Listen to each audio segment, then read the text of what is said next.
Le vamos a pedir entonces ahora a Raúl Churruarín, que voy a hacer la presentación, que nos entregue los 10 minutos de sus vivencias, y voy a presentarlo antes. Raúl, ingeniero químico, egresado obviamente de esta Facultad de Ingeniería Química, docente en varias cátedras de matemática, periodo 1961-1975, trabajador no docente también en la facultad. Sufrió cárcel durante el 72 y el 73.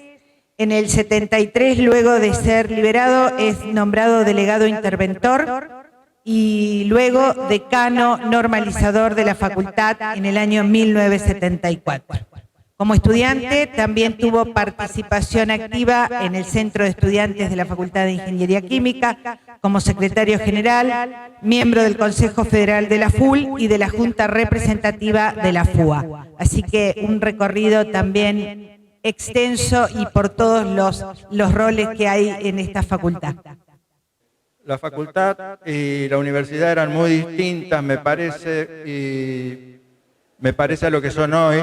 Veníamos de un legado solemnemente prestigiado desde la reforma universitaria y del aquí denostado peronismo, que nos dejó la universidad y gratuidad de la educación superior. Fenómenos inusitados en América Latina estos dos. A lo largo de estas décadas, la facultad consiguió mantener en todas sus vicisitudes un nivel de excelencia ampliamente reconocido. Pero mi etapa fue una de grandes cambios, los que ya contó Mirta, signados por las distintas dictaduras, por los gobiernos semidemocráticos y traidores, y finalmente por la resistencia y la frustrada revolución que creíamos inminente y que nos dejó tantos muertos y desaparecidos. En esa resistencia murieron estudiantes y docentes de nuestra universidad y decenas de nosotros estuvimos presos de la dictadura de 1966 a 1973. Baste señalar que de los 16 fusilados de Trelew, 2 eran estudiantes de la Universidad Litoral, Alejandro Bula de Derecho y Carlos del Rey de Ingeniería Química. Y que de los 3 sobrevivientes, luego desaparecidos en la siguiente dictadura, Ricardo Aydar era graduado y docente de esta facultad. También la facultad produjo cuadros que en los periodos democráticos fueron, por ejemplo, un diputado provincial, uno nacional, un gobernador, ministros provinciales, funcionarios, además de técnicos, empresarios, etc. También sufrió la reducción de su área de competencia. Para mí traumático fue desprendernos de las provincias del noreste, sobre todo Corrientes, luego Chaco, Rosario y Entre Ríos. Nos quedamos con el área, digamos, de Santa Fe, la Santa Fe Norte, Centro y Norte. Las universidades nacionales, digo yo, trataron de escapar de las figuras de la Torre de Marfil y de la Isla Democrática hacia una mayor integración con las perspectivas sociales de la época.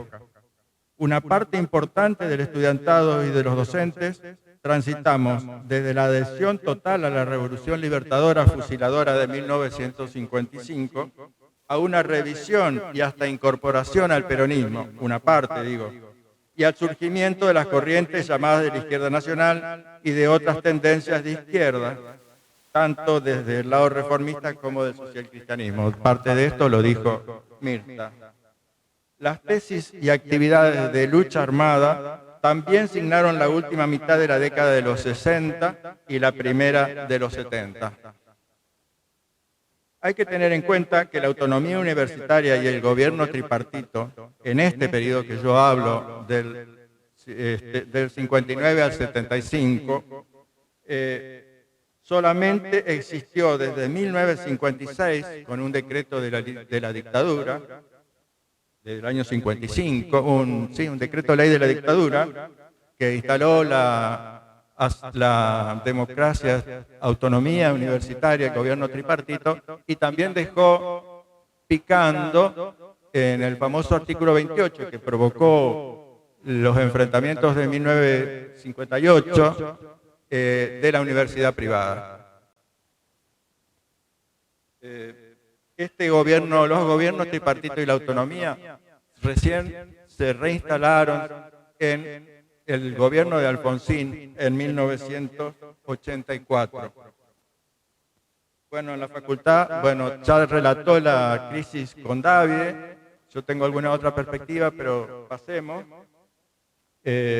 Donde fue la huelga de varios meses de los docentes, con intervención de la facultad por el Consejo Superior, la renuncia masiva de docentes, el boicot a los concursos que a partir de allí los renunciantes protagonizaron, apoyados a nivel nacional por la Asociación Argentina de Ingenieros Químicos.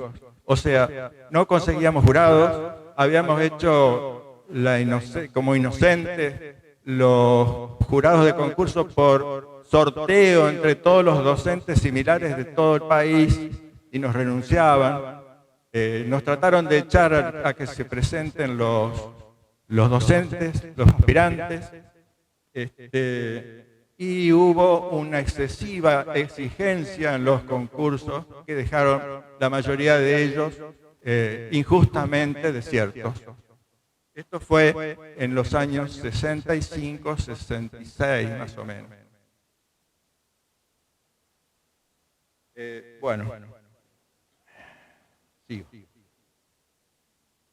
Llegamos entonces al triunfo, al fin de la dictadura del 66 al 73. En aquella etapa convergimos una parte de los que habíamos estado en los centros reformistas con una gran parte de los que habían estado en el Ateneo, que eran de orientación social cristiana, y todos, una buena parte, convergimos en el peronismo. Tanto el grupo cristiano como el grupo reformista, una parte.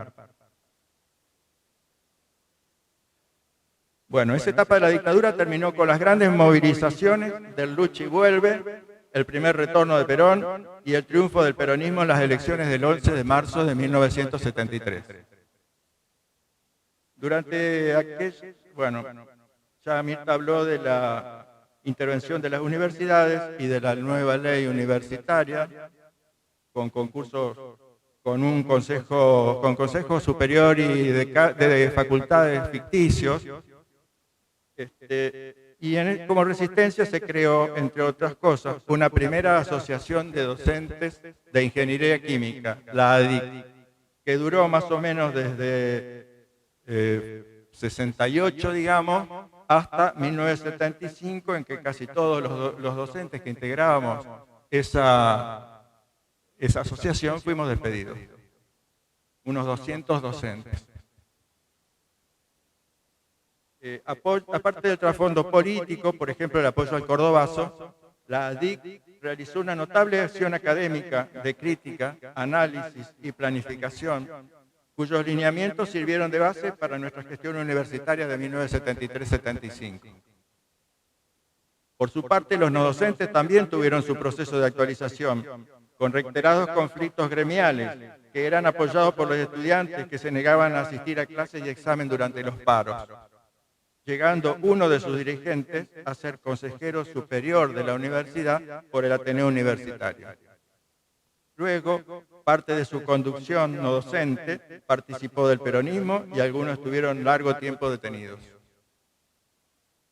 Al término de aquella dictadura, el 25 de mayo del 73, con el triunfo de Héctor J. Cámpora, las universidades nacionales fueron nuevamente intervenidas.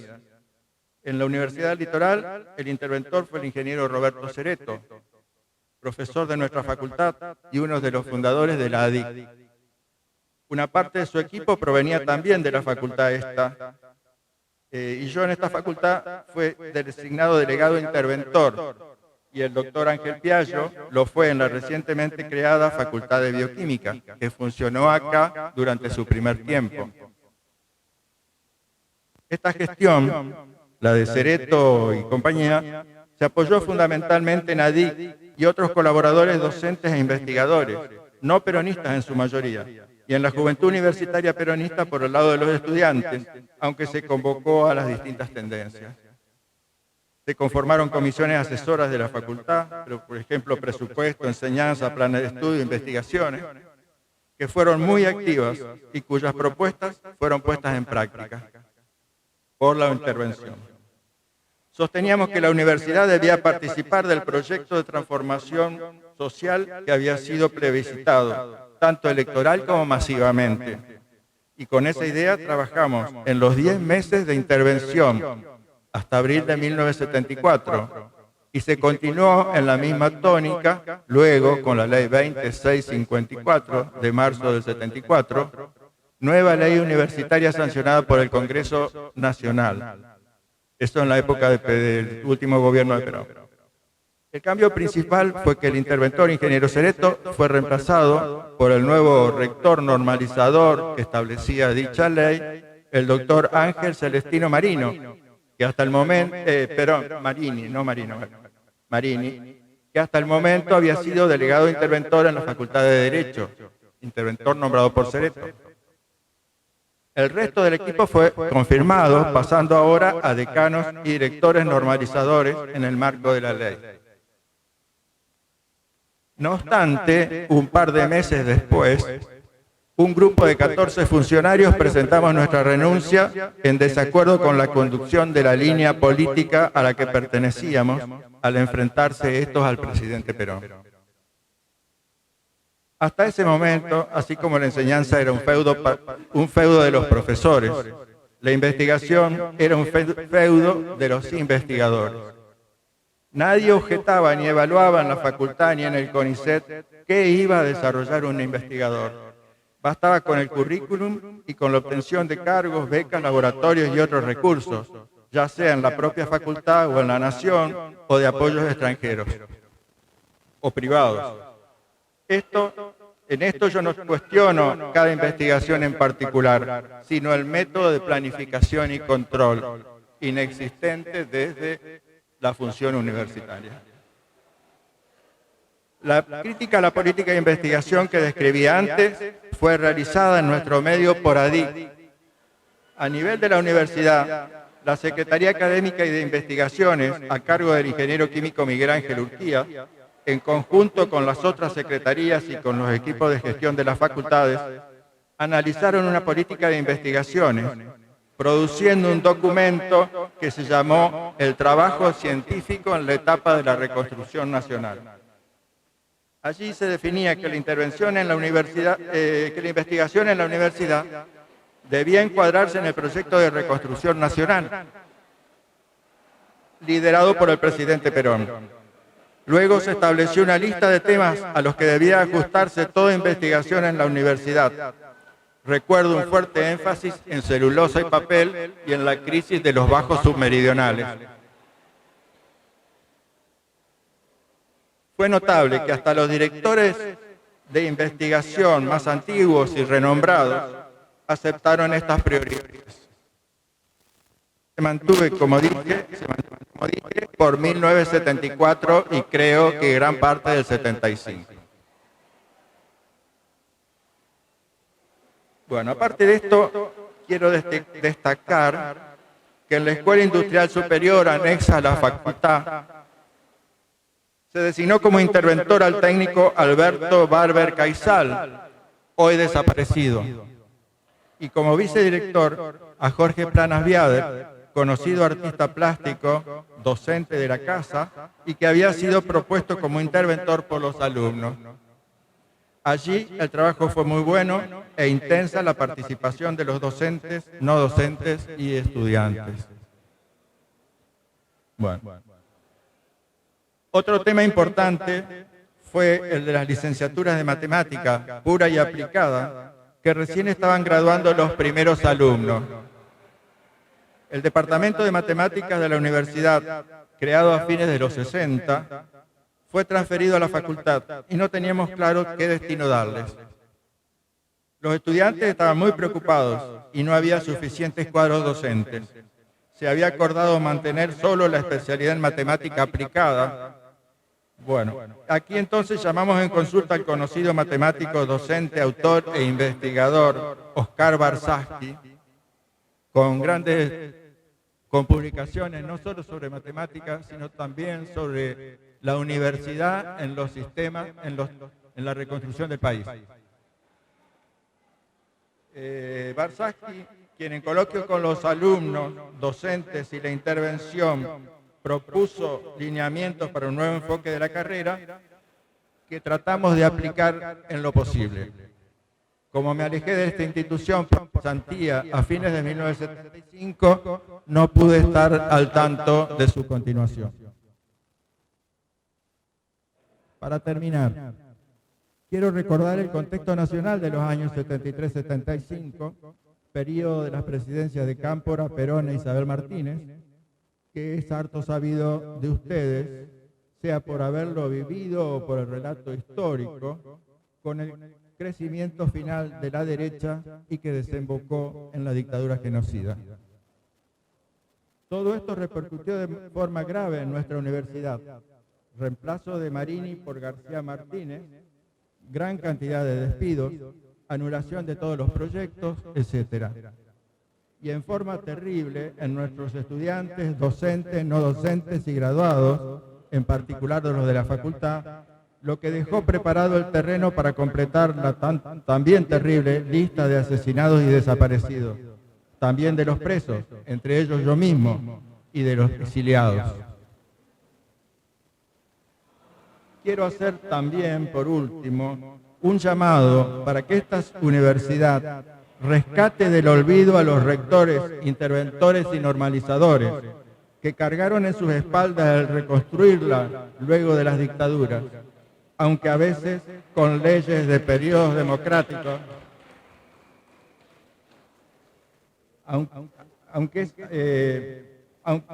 sea con leyes de periodos democráticos que puedan no gustarnos. Hablo de Cereto, Marini y Stubrin.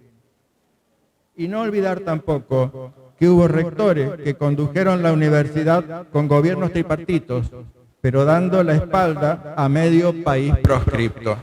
Nada más.